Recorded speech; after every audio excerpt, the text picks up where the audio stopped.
from the people in the ring to the fans, everybody, you have to be a little weird to be into wrestling. So it's never a dull night. There's never not a story to tell after a show. It's so funny because people that know that I do this at my shoot job, you know, they're like, "You're such a weird guy." I'm like, "Hell yeah, I love it." You gotta be. Like, you travel, you cover professional wrestling, you're talking to, this is what I'm doing on a Sunday afternoon. I'm talking to awesome people like Logan Cruz, and you're just watching it. Right?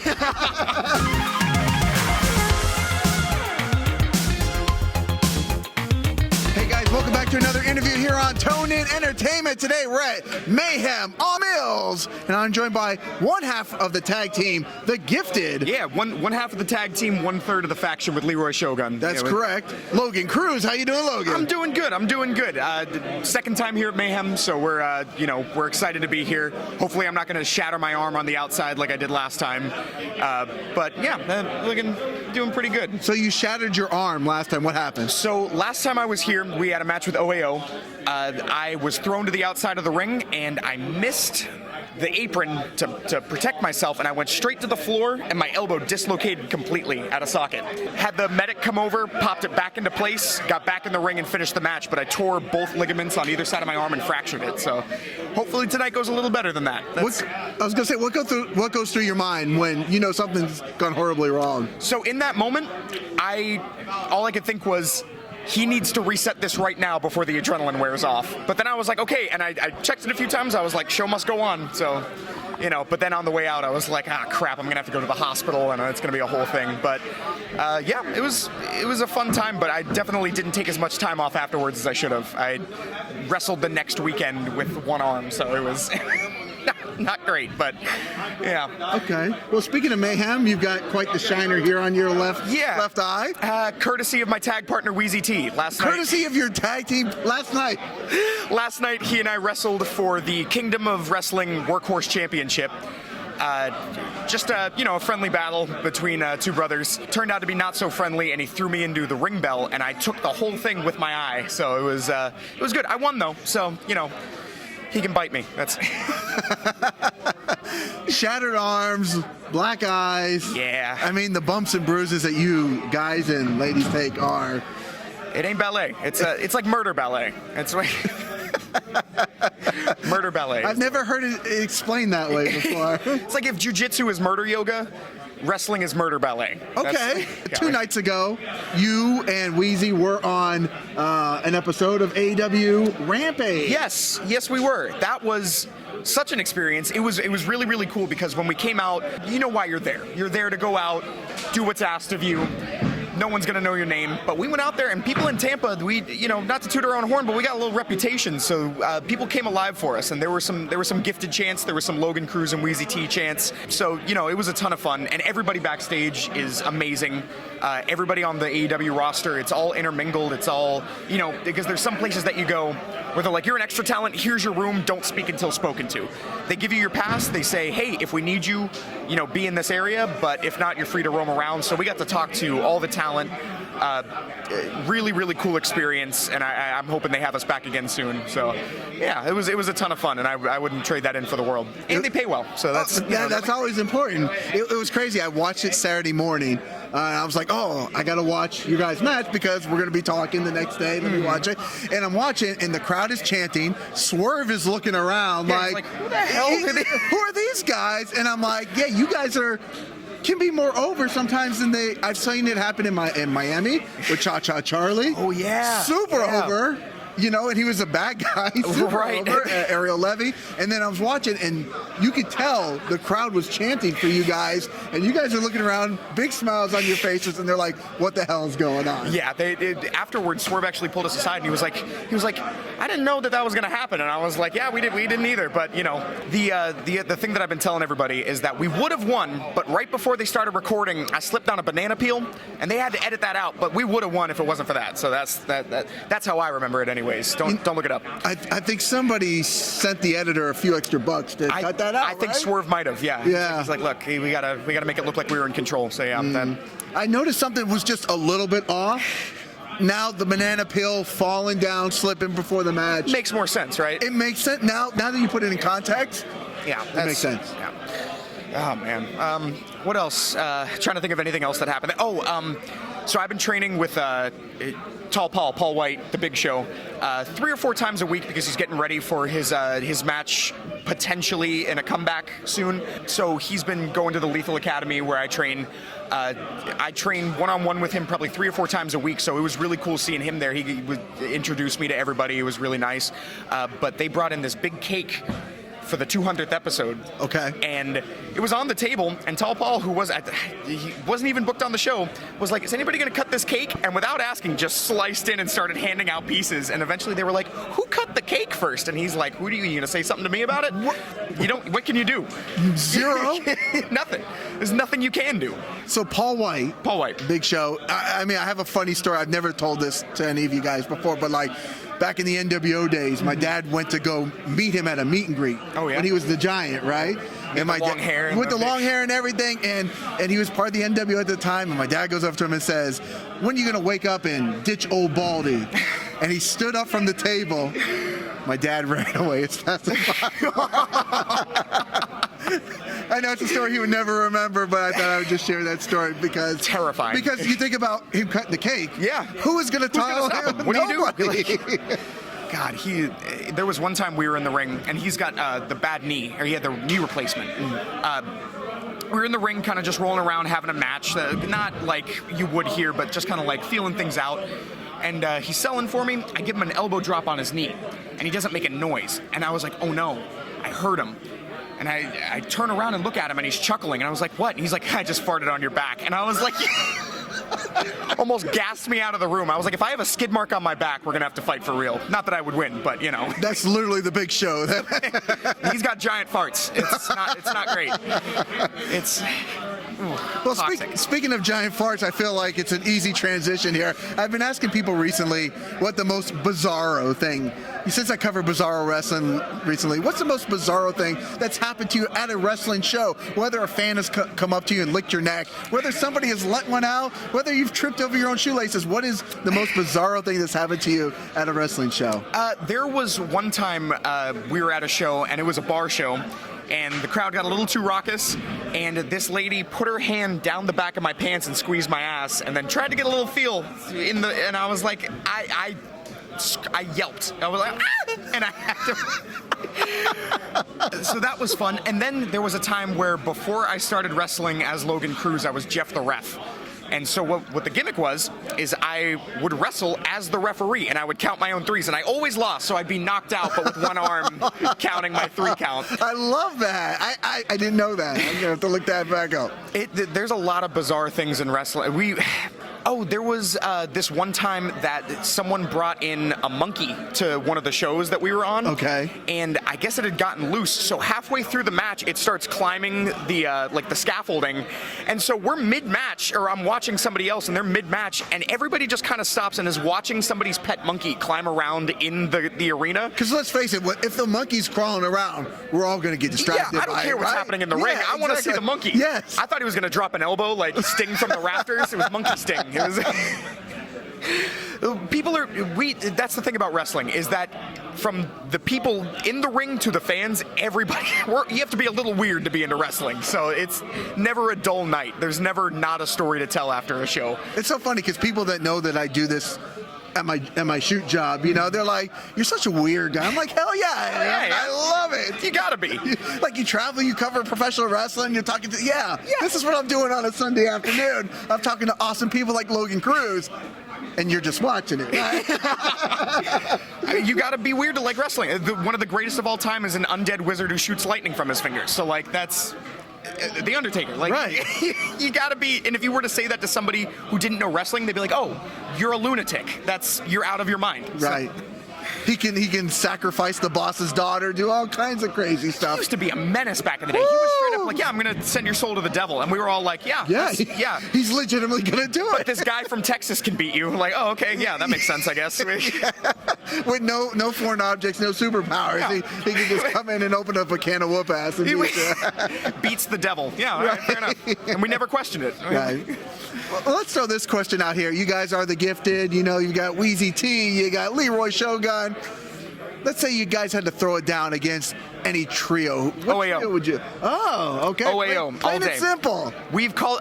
You know what? Actually, let me look down the camera, down the Right lens. there, right there, OAO, right there. We are calling you out because we are the real Lethal Legacy. We are the best faction in Florida. We are the best tag team in Florida. Leroy Shogun is the baddest man alive. There is no way in hell that the three of you can beat the Gifted, and that's a challenge. Anytime, any place. If you got to lower your rate probably a little bit to do it, but we'll take the pay cut too. But we're calling you out, and I hope they see this, because then I'm probably gonna have to put my money where my mouth is, but I'll let Wheezy take heat. Oh, I'm clipping this part, and I'm tagging all you guys on Instagram with that part. I'm tagging everybody. Shogun can beat their asses all on his own. We're there to play support. Right, you guys can slip on a banana and still take care of it. No bananas. No bananas in the match. That's the stipulation. That's the stipulation. No banana match. No banana match. Or a banana on a pole. Oh God, are we doing Vince Russo stuff right now? We're going to put somebody's mom on a pole and have a match like that. But yeah, that's the dream match, because they're from one of Jay's first classes. They're like the trio that kind of, when we were first coming on, before we even had Shogun, they were the ones who were always there introducing us to the promoters, helping us, giving us tips backstage, things like that. And now it's gotten to the point where, we're doing our own thing, they're doing their own thing. They've got the name for themselves. Everybody knows who OAO is. They know how good they are, and they are incredible. But I think it's time for two generations to clash. I think it's time. Been in it long enough. I don't see why not. We're seeing awesome match. Like, we just had Eli Knight over here. He wrestled Christopher Daniels a couple weeks ago. Yeah. Like, why can't we have these two generations of talent come together and make it happen? Eli Knight, just to put him over real quick, he's a star. He is so good. All of Culture Inc. is amazing, but Eli Knight, man, just every time I see him, have you ever seen him just jump from a standing position? It's ridiculous. He's got a 19-foot vertical. It's ridiculous. Yeah. He's smooth like butter. All right, that's all he's going to get out of me. Screw you, Eli. Yeah, it's your time to shine. Yeah. Yeah, you did your interview. Did he put me over in his? We're going to have to go back and edit. We're going to edit it. Edit some footage stuff in. If you asked him who his favorite wrestler is, we'll do a voiceover that just says, yeah, my favorite wrestler is Logan Cruz, and I'll be happy with that. Okay, can we record that real quick? Yeah. Logan Cruz. Just edit that in. Edit that into Eli's interview. I'm sure he'll love it. Now, how and why did your professional wrestling journey begin? Very similar to the way a lot of people's probably did. I loved wrestling. My sister was always sort of the center of attention. She was the theater kid. I was very quiet, very to myself. But wrestling, I moved down to Florida when I was like 7 because my family had lost everything in the recession. So like in 08 or something like that? Okay. So this was wrestling was like my release. That's when I discovered it. I was very off to myself, and just through the years, I would always look at it and I'm like, I'm going to do that someday. I'm going to be on TV. And if you had met 9-10-year-old Logan Cruz, you'd have been like, even when he gets older, there's no way in hell. He's too quiet to talk to anybody. I used to cry on stage at talent shows. Now I'm out licking Wheezy's armpit every other weekend. I don't think we've ever done that. We'll do it tonight. Well, Beasley's running around. Oh, yeah. You're doing it. I'm sure he'll let you lick his armpit. But yeah, then once I finished high school, I saved up my money, put down the payment for the school, and I said, I'm doing it. And my whole family was like, you're doing what now? And I was like, yeah, I told you I was going to do it. And so ever since then, that's just been my passion. It's the only thing that I want to do with my life is wrestling. It's what brings me so much joy. It's my release from the world. I get to stretch my creative wings. Yeah, that's passion. That's it. I wish I don't have a sob story, but you don't need one. You don't need one. No.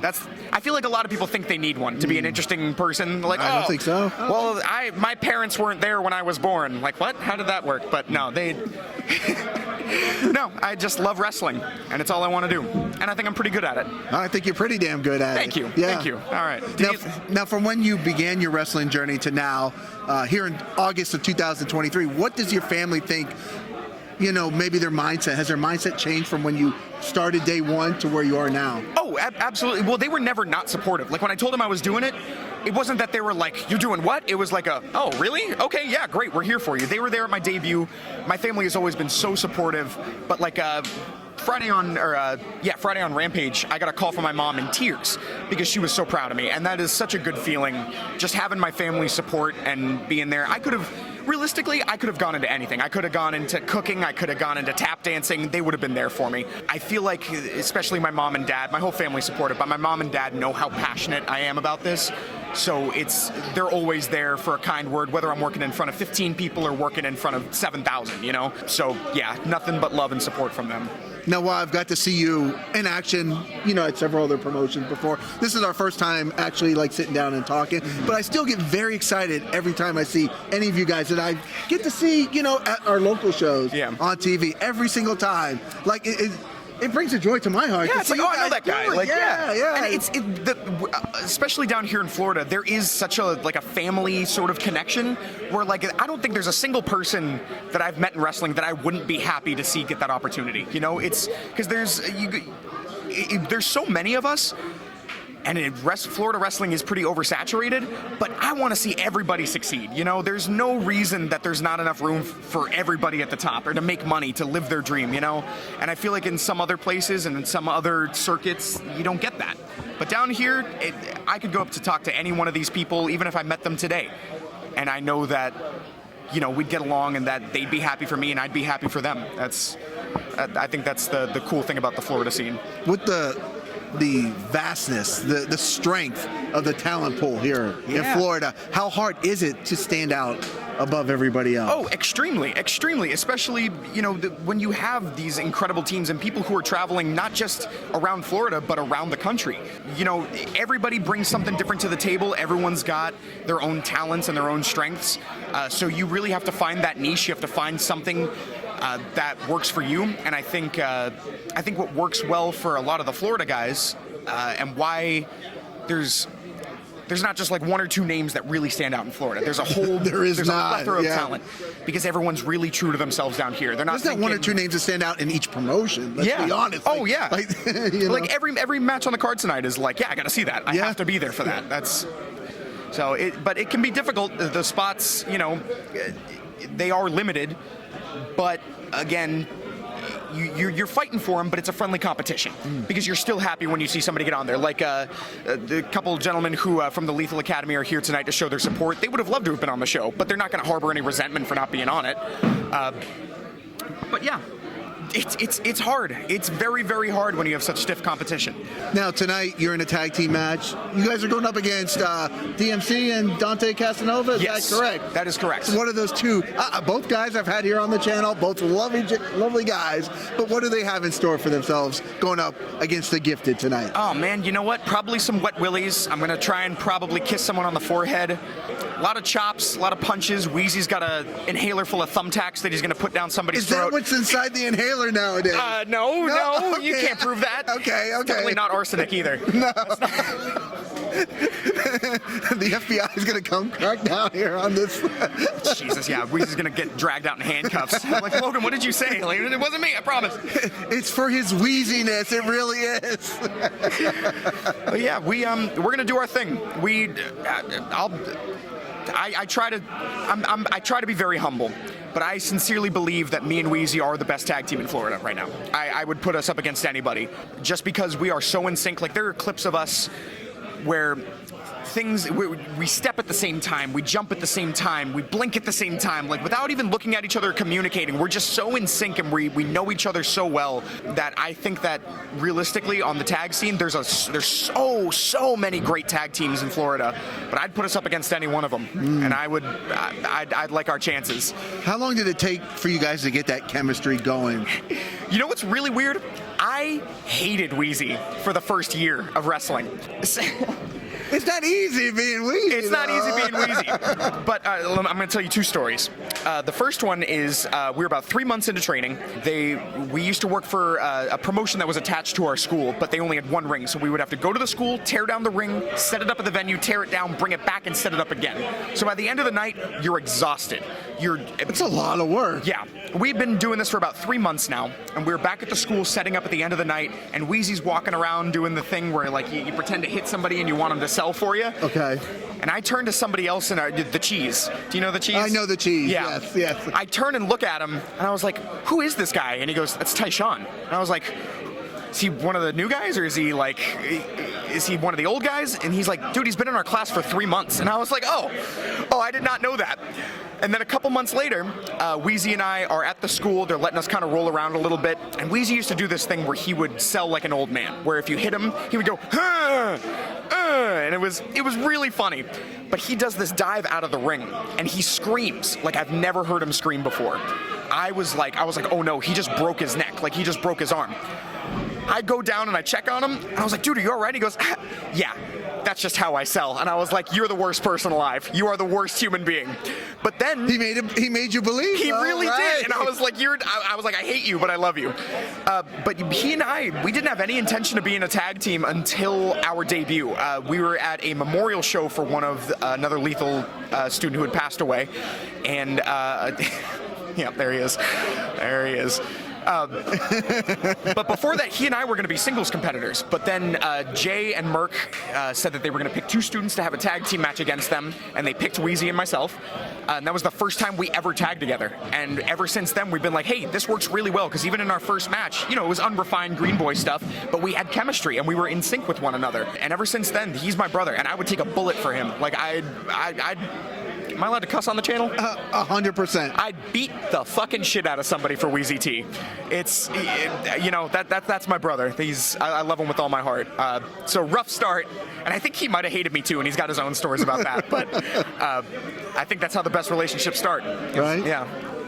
We fought, and we still fight, but at the end of the day, I wouldn't ask for a better tag partner. Better tag partner, a nice shiner to make you not forget who he is. My receipt for all the years of bullying him. Well, what's in the future for Logan Cruz?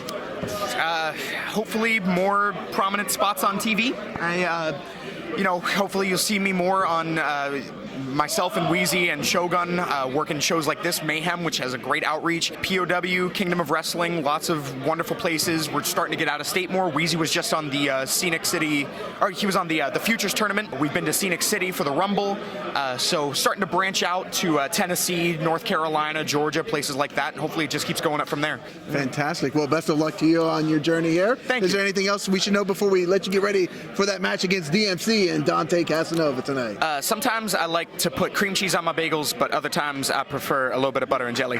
It just depends on what mood you wake up on the side of the bed. Yep. I'm the same way. Don't worry. I'm a cream cheese or peanut butter and jelly. Did we just become best friends? We just became, it's not easy to be your best friend, but, that's fair. I don't want to give you a black eye because that's what your best friends do. Yeah, you got to be willing to fight me. Yeah, you would kick my ass, my friend. I've seen those, you could squat a truck with those. I probably could, but I'd run out of... One kick and you're going to kick my chest through my back. Well, that's all I got in me right now. Where can people look you up at? Logan Cruz PW on everything, all one word. LOGANCRUZ PW. Instagram, Threads.